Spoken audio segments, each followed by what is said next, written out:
I don't like to start a video off with a negative, but sometimes we need to look at them for perspective. This is one of those perspective homes. The listing photos showed promise, but when we toured it, another story came out of it. To start, we got a weird feeling from the neighborhood. It wasn't obvious from driving in it, but it was more of a gut feeling, and I always listen to my gut feelings. When we walked into the house, we could tell that it just wasn't going to work. The entryway was a lot less clean than the photos showed. It looked dark and dated. The kitchen was tucked away, way back, and we couldn't really see a definite dining area. When we walked through the open doors opposite the kitchen, it was a room dedicated to laundry, which is fine, but we'd have to get around and behind a water heater that stuck out like a sore thumb. When we looked at the screen porch, I was kind of afraid to step out onto it. It looked like it could use some work. The bedrooms actually weren't that bad, but the bathrooms were dated and parts looked like they were close to replacement. When we stepped outside, the yard seemed a bit small in the back and could have used some freshening up and a garden or some sod. One of the best potentials of this home, however, was the 2-car garage.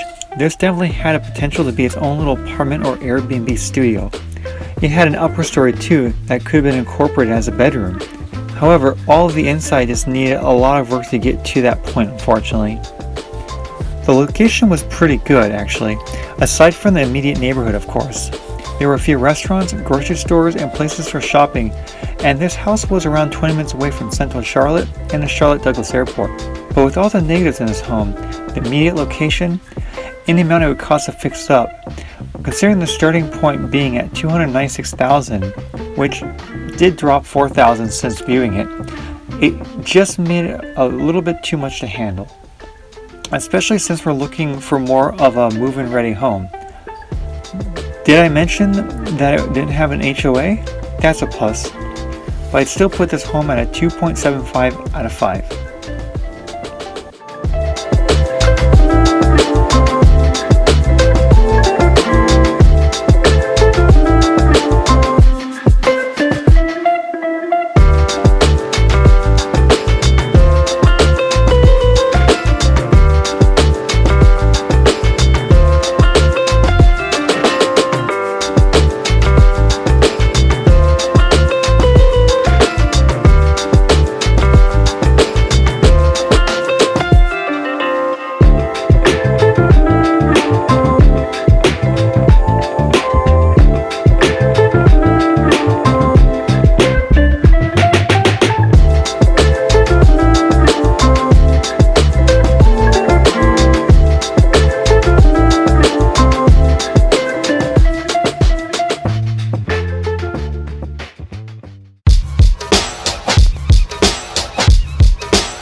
This home was located northeast of Charlotte City in a nice little town, or Charlotte suburb if you will, called Concord.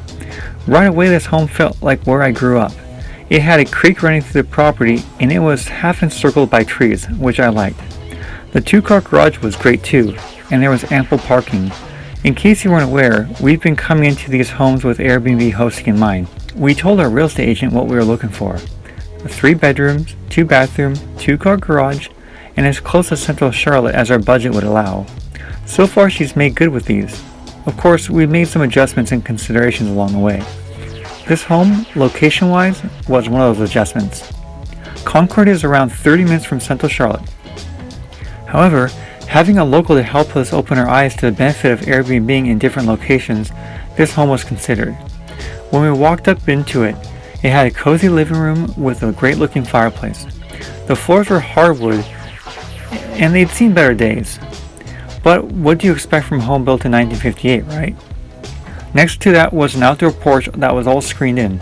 The porch had also seen better days, but wasn't too bad. When we got to the kitchen, we found that it was a bit small, but it was actually pretty charming.